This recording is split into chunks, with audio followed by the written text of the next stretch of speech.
안녕하십니까. 보건학술대의 사회를 맡은 근현대사 기념관 학예실장 심철기입니다. 반갑습니다. 예, 보건학술대회는 해월 최시영 묘소의 경기도 문화재 지정을 기념해서 여주 세종문화재단에서 해월 최시열의 삶과 사상을 재조명하고 여주와 경기도 지역의 동학농민혁명 전개와 21세기 동학농민혁명에 대해 살펴보는 2021년 동학학술대회로 준비되었습니다. 오늘 여주 동학의 전개와 민중학습 모색이라는 주제로 이 학술대회를 시작을 하겠는데요. 이 학술대회의 또 진행 방식을 잠시 설명드리고 본격적으로 시작하겠습니다. 이게 이제 오전, 오후로 진행이 되는데요. 오전에는 계열사가 있고요. 그리고 기조 강연이 있습니다. 이 기조 강연까지 이제 오전에 진행을 하고 오후에 본격적으로 주제 발표가 진행되도록 하겠습니다. 예, 그래서 오전 오후까지 다들 잘 참석해 주시기 부탁드리겠습니다. 자, 그러면은 이제 학술대회를 본격적으로 시작을 해야 되기 때문에요. 먼저 계열사를 듣도록 하겠습니다. 오늘은 이번 학술대회를 준비한 여주 세종문화재단의 김진호 이사장님의 계열사로 본 학술대회를 시작하도록 하겠습니다. 안녕하십니까. 여주 세종문화재단 이사장 김진호입니다. 2021년 5월 만민평등 사상을 전파하며 동학농민혁명의 토대를 만드신 해월 최시현 선생의 묘소가 경기도 문화재로 지정되었습니다.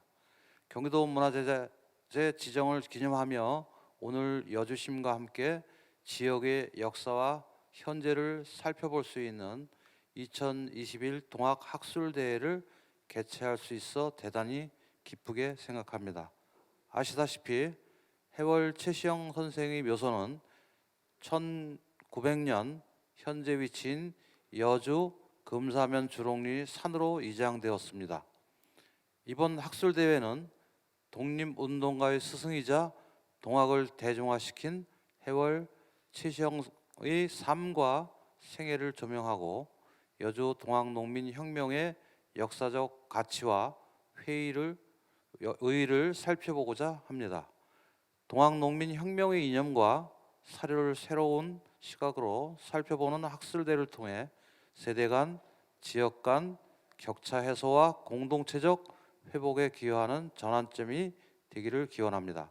마지막으로 기조 강연을 맡아주신 윤석산 한양대학교 한국언어학과 명예교수님, 평생을 동학농민혁명의 연구에 힘쓴 이화 선생의 추모와 함께 학술대회를 계획하고 진행함에 있어 아낌없는 조언을 해주신 왕현종 연세대학교 역사문화학과 교수님, 발표를 맡은 이병규, 신영우, 김태웅, 배항섭 교수님과 조재곤, 홍동현, 조성환, 김양식 교수님, 그리고 지역의 뜻깊은 행사에 기꺼이 사회를 맡아주신 심철기 근대 현대사 기념관 학예실장님과 동학역사문화 선양의 김시영 공동대표님, 천도교 여주 교구 분들께 깊은 감사의 말씀을 드립니다.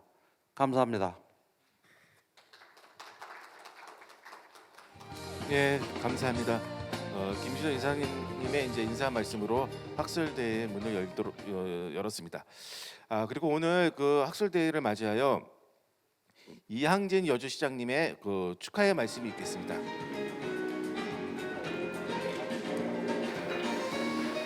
오늘 동학농민전쟁 127주년이 된 날이 아닌가 싶습니다. 오늘은 11월 11일이어서 농민의 날이기도 합니다. 오늘 학술대회에 또 가까운 선생님들 이렇게 뵈니까 정말 감회가 새롭고 기분이 좋습니다.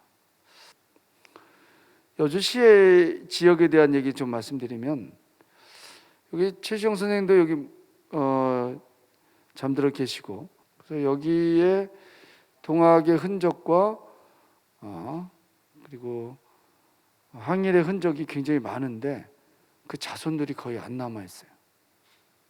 그것이 다시 극복되려면 정신으로 남아야 되는데 오늘 학술대에서 여러 선생님들이 그런 정신을 올곧게 담을 수 있는 그런 그릇을 또 그 내용물을 만들어 주시지 않는가 싶습니다. 특히 여기 이제 전고론에도 있고 그다음에 거기 법통도 이어주시고 이천식천 향화설이 이런 굉장히 중요한 말씀을 여기서 최시영 선생이 하신 그런 공간이기도 합니다. 그런 역사적인 자리를 여주시는 잘 배워서 또 대한민국이 잘 배워서 지구촌이 다 병들어가는 지금 시절에 올곧게 살아갈 수 있는 한 줄기 빛이 다시 한번 동학으로부터 되살아나길 기원하겠습니다. 선생님들 감사합니다. 고맙습니다. 예, 감사합니다. 첫 번째 기조 강연은 해월 선생의 생애와 사상에 관해 윤석산 한양대학교 한국언어학과 명예교수님의 기조 강연이 있겠습니다. 예, 큰 박수로 맞이해 주시기 바라겠습니다. 소개받은 윤석산입니다. 제가 이야기할 것은 해월 최시영 선생님의 생애와 사상입니다. 먼저 생애에 관한 말씀을 드리고 그 다음에 사상에 관한 말씀을 드리도록 하겠습니다. 이 여주는 금방 사회자나 또 이 재단 이사장님께서 말씀하신 것과 같이 해월 최시영 선생님의 묘소가 있고 또 이 동학 지도자들의 삶의 본거지였습니다. 그런가 하면은 이 전고론이라는 곳에 가면은 1897년도에 해월 최시영 선생님께서 아주 중요한 법설인 이천식천을 거기서 말씀하신 그러한 자리가 있고 거기서 또한 그 3세 교주이신 의암 손병희 선생님께 도통을 전수한 자리입니다. 그만큼 여주는 동학에 있어서 매우 중요한 그러한 묘소와 함께 아주 중요한 그 동학을 이어나가서 나중에 의암 선배희 선생님께서 천도교로 동학을 천도교로 대거천화해서 그러므로 인해서 일제 강점기 그 시대에 1919년에 3.1 독립운동을 일으킬 수 있는 그 같은 기반을 만든 곳이기도 합니다. 지금 떠 있는 저 사진은 여러분들이 잘 아시다시피 해월 최시영 선생님께서 교수형을 당하기 2시간 전의 사진입니다. 2시간 후면은 돌아가실 분인데 저 모습의 눈매라든가 이러한 것이 너무 자비롭습니다. 원래 체격이 굉장히 크신 분인데 오랫동안 고생을 하셨고 기록에 의하면 설사를 굉장히 오랫동안 하셨어요. 그래서 저렇게 많이 여의셨고 특히 저 밑에 다리를 보면은 발을 보면은 발 같지가 않지요. 아주 저렇게 퉁퉁 부었습니다. 감옥에서 그만큼 서서문 감옥에서 고생을 하셨던 그런 겁니다. 그리고 발목을 보면은 저렇게 피골이 상접할 정도로 마르셨고 특히 이 사진에 그 오른쪽에 보면은 옷고름이 오른쪽으로 넘어가 있습니다.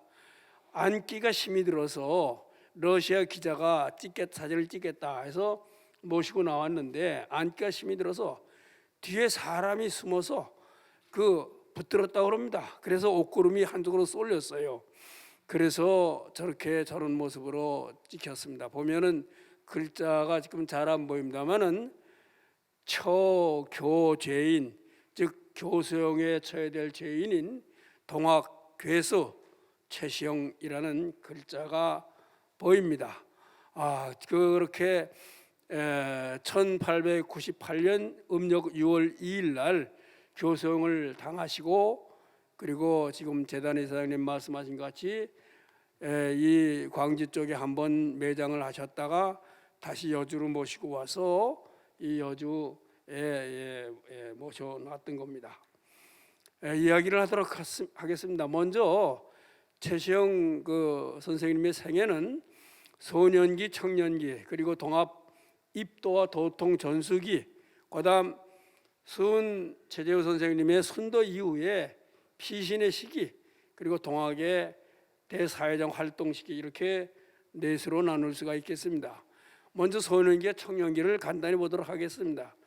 이 사진은 신광면, 지금 포항인데 신광면에 있는 터일이라는 곳인데 지금은 요즘하고는 한문으로 표기해서 길이라 그럽니다. 그 산속에 있는 제지소가 있던 장소예요.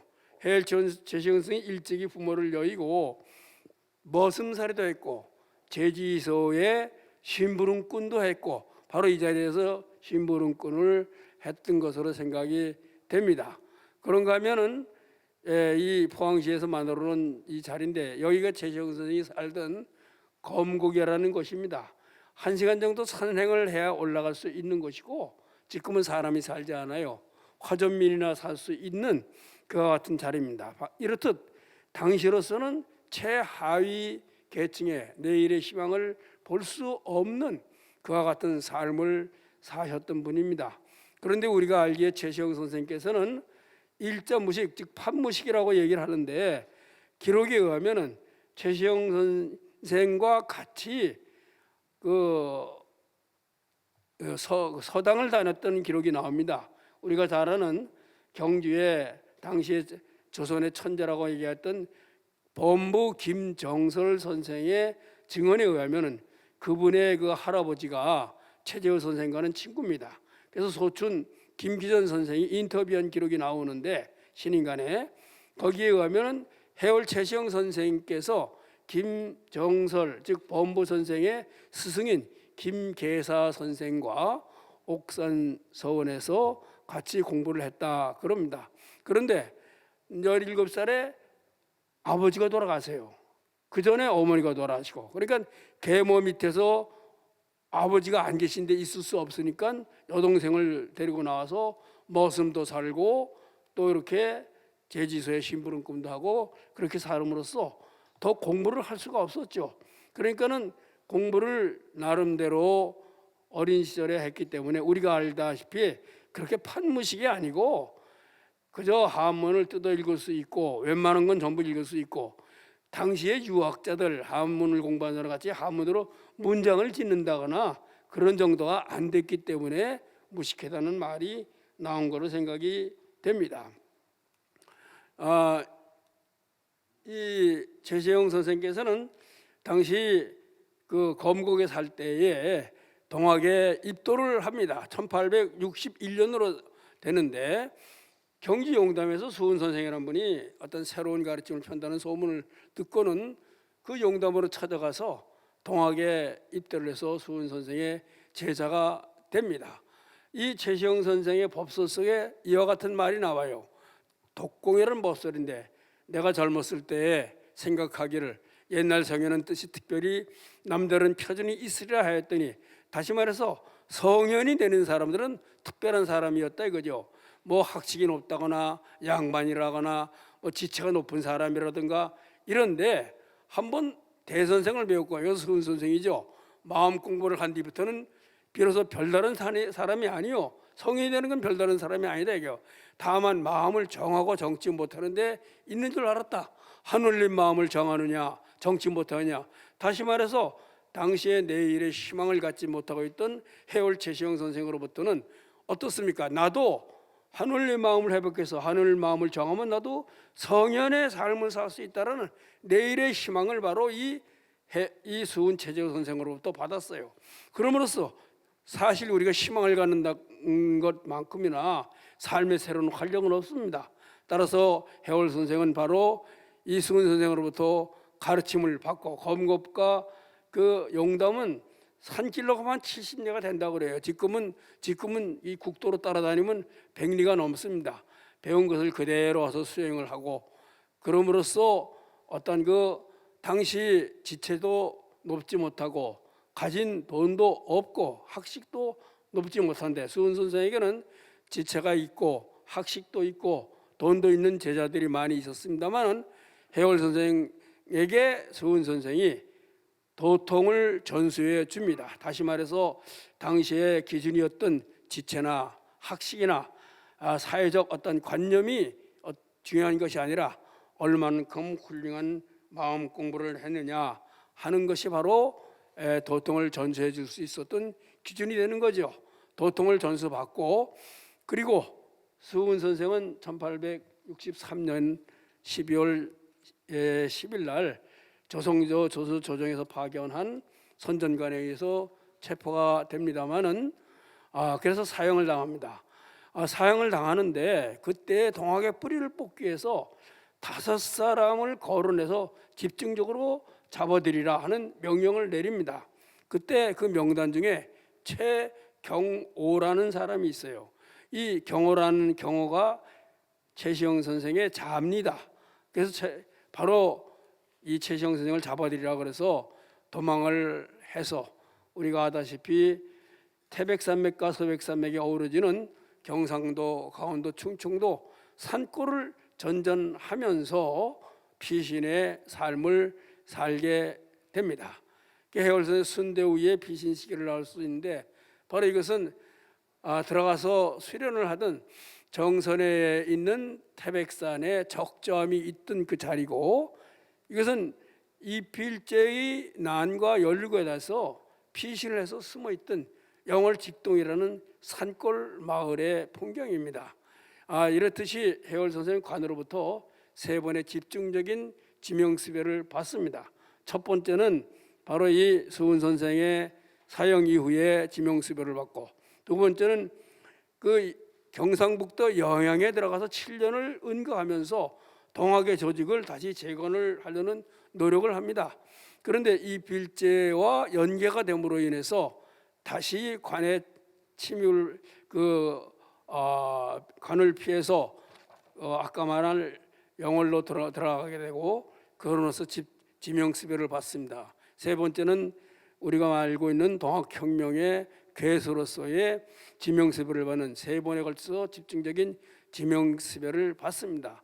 그러나 36년간 이 산간 마을을 전전하면서 숨어 다녔는데, 다만 숨어 다닌 것이 아니라 이 긴 시간 삼남뿐만 아니라 전국적으로 동학의 교단을 키웁니다.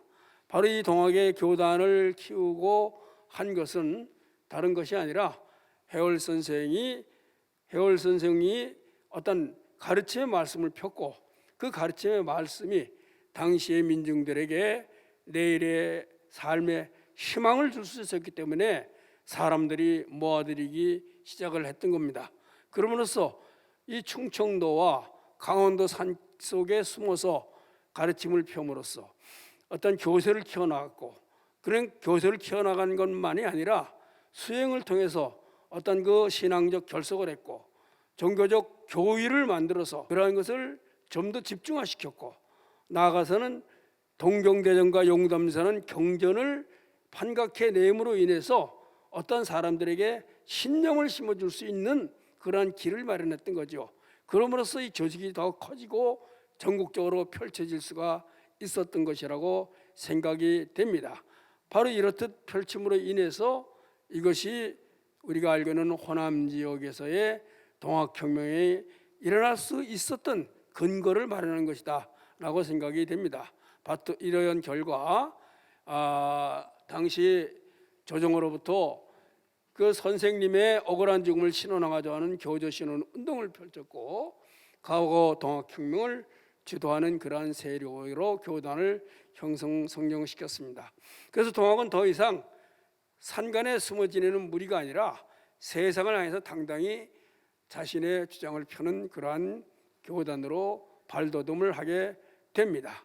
그래서 이 전국적인 규모로 교세를 떨친 것은 아까 말씀드린 듯이 해월 선생의 가르침 때문이고, 해월 선생이 당시 소외된 사람들, 다시 말해서 이러한 또 당시의 시대의 새로운 변혁의 의지를 지닌 사람들에게 용기를 주고, 또 이들에게 당당한 한 사람으로 살아갈 수 있는 미래의 새로운 희망을 주었기 때문에 많은 사람들이 모아들일 수가 있었다고 생각이 됩니다. 바로 이 동학의 이러한 그 교세로 인해서 이 대사회적인 활동을 피기 시작하는데, 우리가 잘 아는 교조 신원 운동 1892년부터 1893년까지 공주, 삼내, 광화문, 보은 등지에서 교조 신원운동을 펼치는데 특히 보은에 와서는 척양척예의 국가를 생각하는 그런 운동으로 발전을 하게 되고 그 다음해인 1894년에는 동학 농민혁명을 일으키는 그와 같은 일로 벌어지게 되겠습니다. 이 해월 최시영 선생의 사상에 관한 이야기를 좀 하도록 하겠습니다.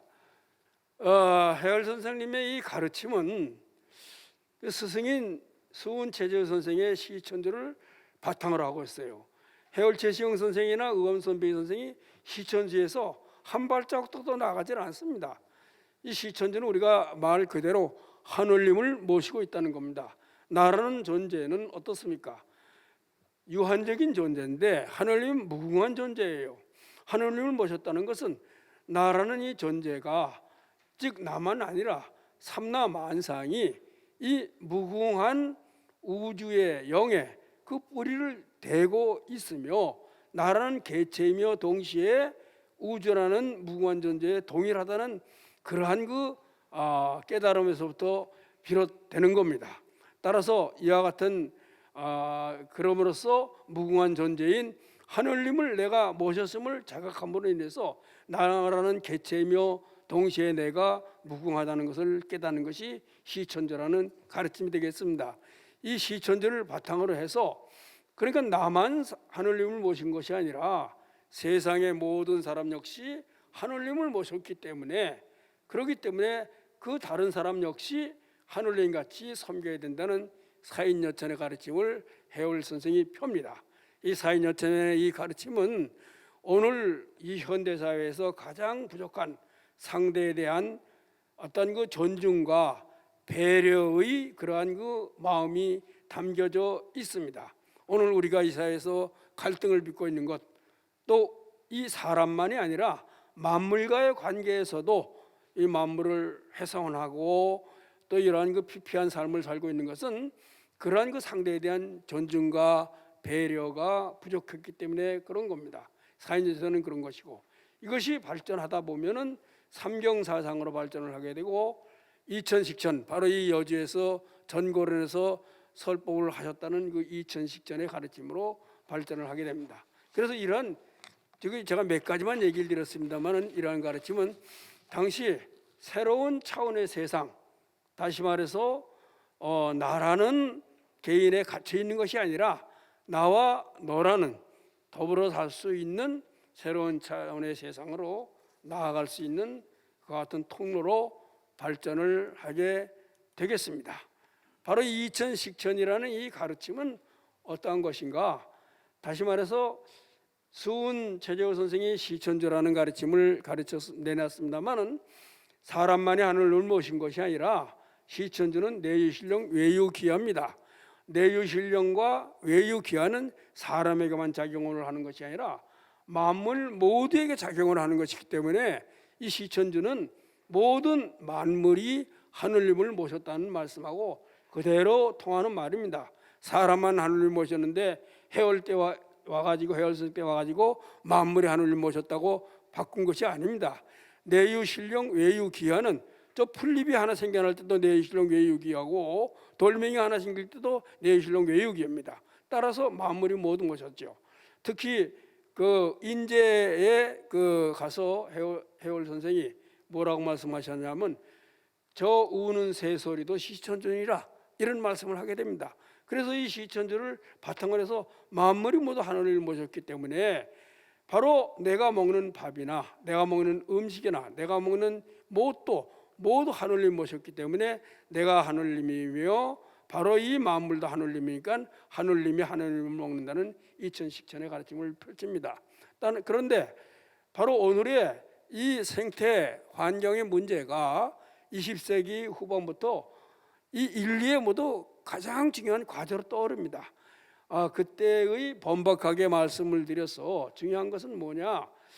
이 인간 중심을 벗어나서 다시 말해서 근대적 이데올로기에 의한 경쟁과 다툼에 의한 인간 중심을 벗어나서 생명 중심, 나 이외의 생명도 존중해야 된다는 생명 중심으로 전환을 해야 된다거나 내 개체의 삶만이 아니라 이 우주라는 전체의 큰 삶, 그 서울대학의 장혜익 교수는 그것을 온생명이라고 말을 했습니다. 저도 그분의 말을 따서 온생명이라는 말을 즐겨 쓰고 있는데, 그러한 것을 자각할 수 있을 때에 다툼이 사라지고 같이 살아야 된다는, 더불어 산다는 그러한 것이 나타나게 됩니다.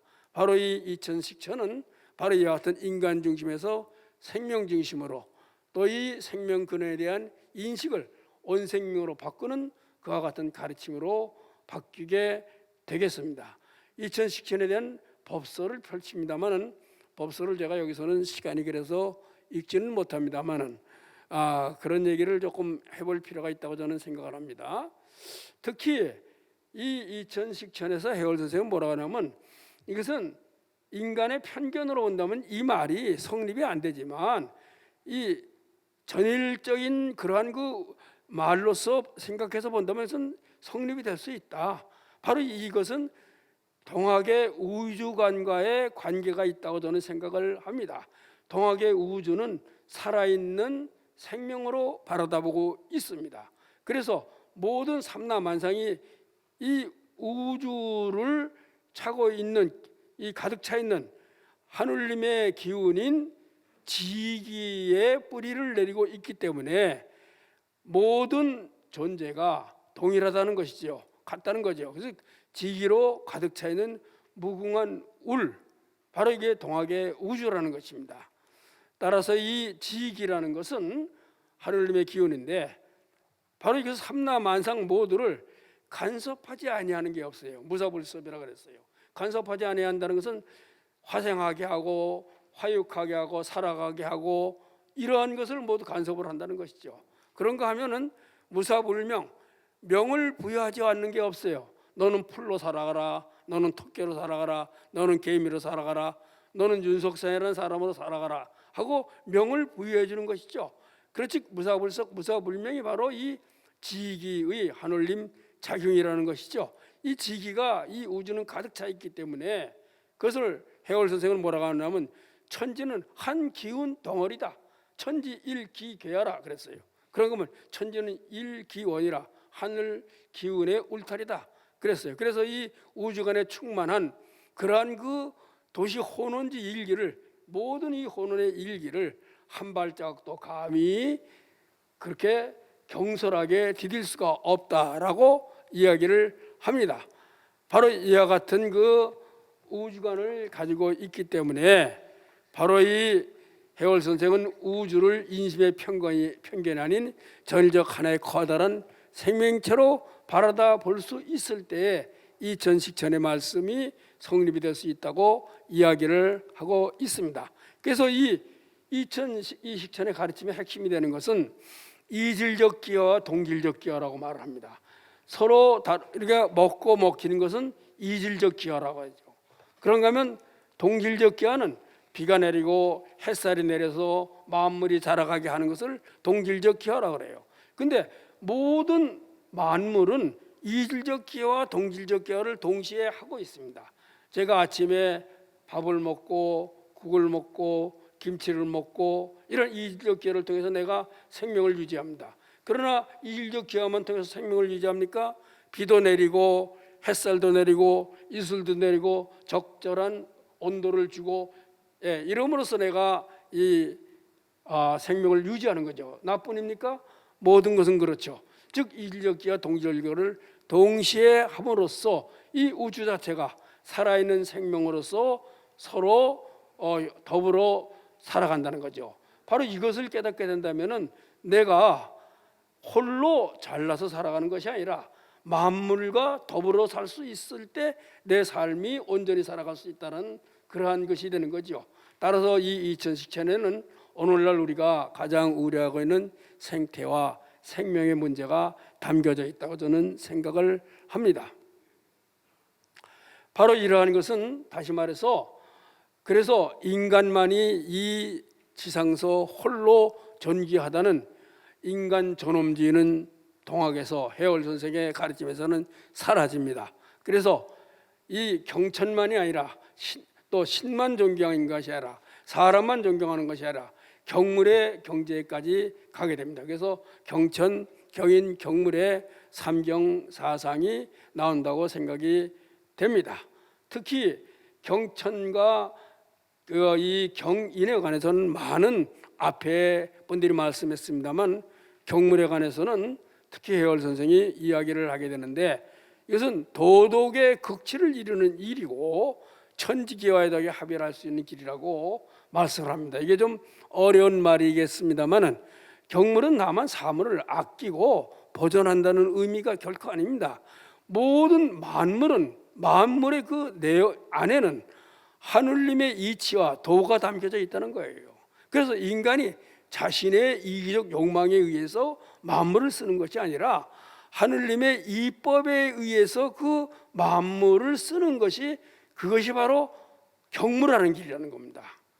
제가 하나 예를 들어서 얘기한다면 제가 무슨 재벌이라 합시다. 내 자식이 5 있다 하죠. 근데 그 막내가 참 사람이 그냥 월급이나 받아먹고 그렇게 사는 사람으로 사는 게 가장 좋은데 너무 안쓰러우니까 너 사업해라. 그래서 돈을 많이 줬다. 그럼 그 얼마 안 가서 들어먹게 돼 있어요. 그 사람 됨됨이가 사업할 수 있는 사람, 월급 받아먹을 사람 다릅니다. 세상은 그 생겨먹은 게 달라요. 그것은 그 아들을 사랑하는 게 결코 아니죠. 망치는 길이에요. 다시 말해서 물은 물로서 불은 불로서 쓰는 것이 경물이라는 거죠. 그러면서 천지기와에게 합의를 할 수 있는 거죠. 바로 이러한 것들이 그보다 실천적으로 나타나는 것을 해월 선생은 대인전문이라고 말을 하고 있습니다. 그래서 사람을 어떻게 우리가 대하느냐, 이 대는 맞이한다의 의미입니다. 저 대자는 맞이한다의 의미인데 이것은 사인여천으로 사람을 하늘인처럼 섬기라는 실천 덕목으로 발전을 하고 또 이 전물은 이것은 전물여천으로 모든 만물은 본원적으로 하느님의 이치와 더불어서 하느님을 모시고 있으니까 그 하느님 이법에 의해서 그 만물을 쓰는 것이 전물임을 밝히고 있습니다. 그래서 해월 선생은 세원 선생의 시천절을 근본에 두고서 이천식천, 삼경, 대인전물들의 법설을 펼쳐서 생명의 본질이 어떠한 것인가를 밝힘으로써 오늘 우리가 겪고 있는 생태 생명의 문제를 본원적인 면에서 제기하고 있습니다. 또 이 생태 생명의 문제는 다시 말해서 상대는 인간만이 아니라 만물 모두를 얘기하는데 상대에 대한 존중과 배려를 통해서 지금까지 억압과 지배를 벗어나서 서로 조화 균형을 이루는 데서의 생명 생태의 문제는 있다고 생각이 됩니다.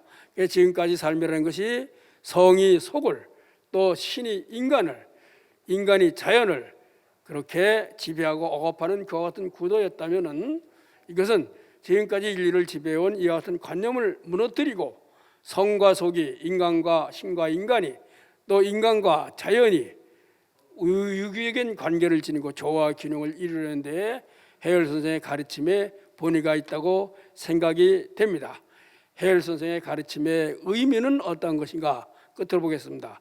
단순한 생활의 변혁이나 혁신만이 아니라 인간과 인간, 인간과 신, 인간과 만유, 삶과 죽음이 함께 유기적인 관계를 이룸으로 인해서 분열과 갈등의 삶을 조화 균형의 삶으로 바꾸는 그러한 인류의 행보를 옮겨 놓는 데에 해열 선생 가르침에 진정한 의미가 있다고 생각됩니다. 이상 마치도록 하겠습니다. 예, 감사합니다. 예. 해월 최시영 선생님의 가르침을 다시 한번 되새기는 시간이 될 것 같습니다. 예, 다음으로는 기념사가 있겠습니다. 기념사는 연세대학교 역사문화학과 교수로 재직 중이신 왕형준 교수님의 이화 선생의 민중사적 연구를 회고하는 그런 주제로 기념사를 하도록 하겠습니다.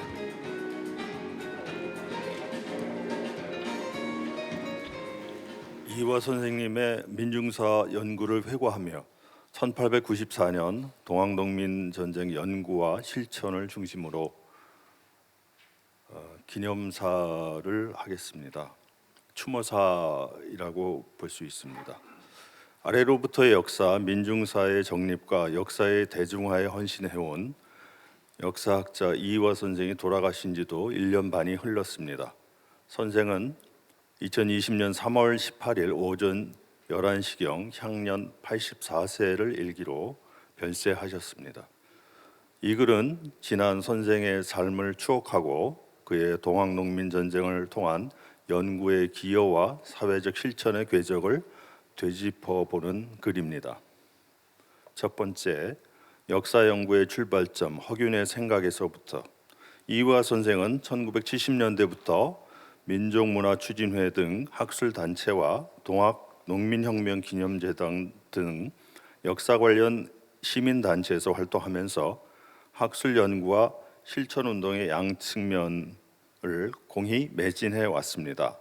그동안 100여 권의 역저를 출간한 등 수많은 연구 성과를 내놓았습니다.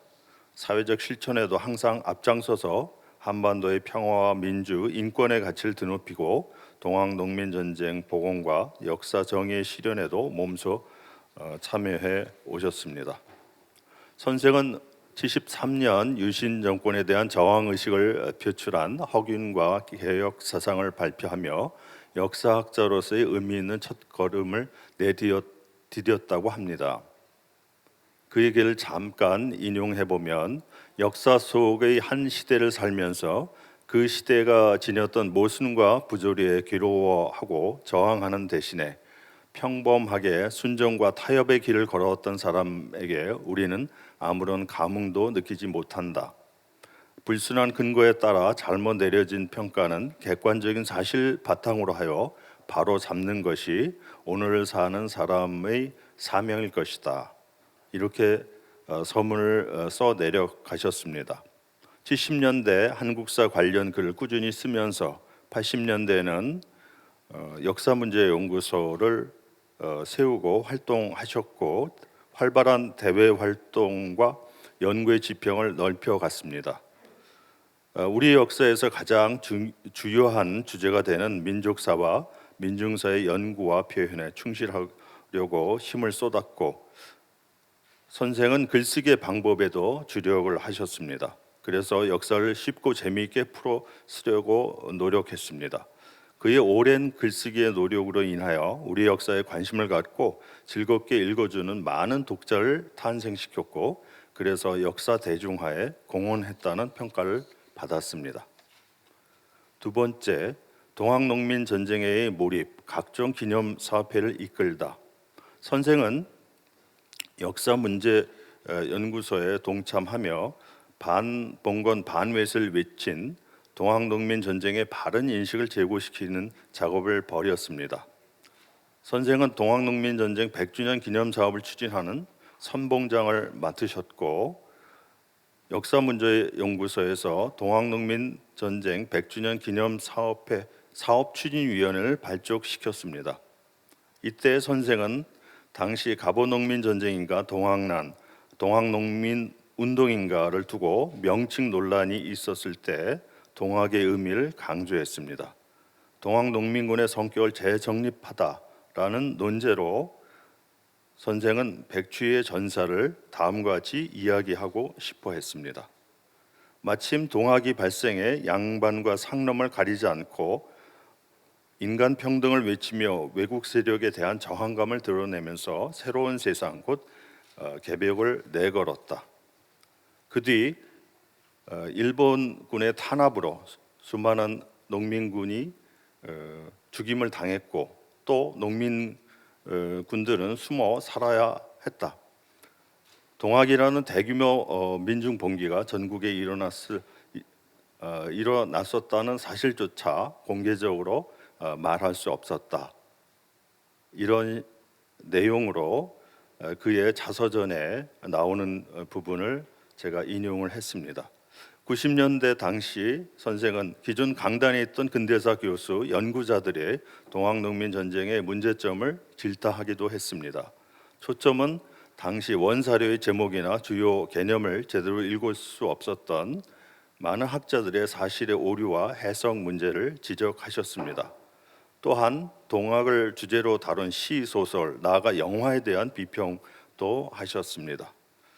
선생은 초창기에 동학농민군 답사를 떠나서 현지 향토사학자나 관련자의 증언에 귀를 담았습니다. 특히 전공 교수들이 대부분 연구실에 박혀 사료만 뒤지고 있어 실제 사실을 알 수 없었던 향토사학자의 경험적 증언과 사실에 접하면서 그들의 증언의 가치에 주목한 것이었습니다.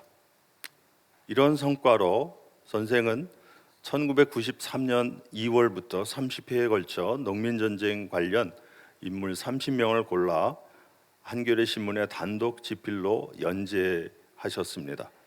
전봉준, 김계남, 손화정 등 3대 농민군 지도자는 물론이고 직간접적으로 관련된 민초들을 발굴해 소개하셨습니다.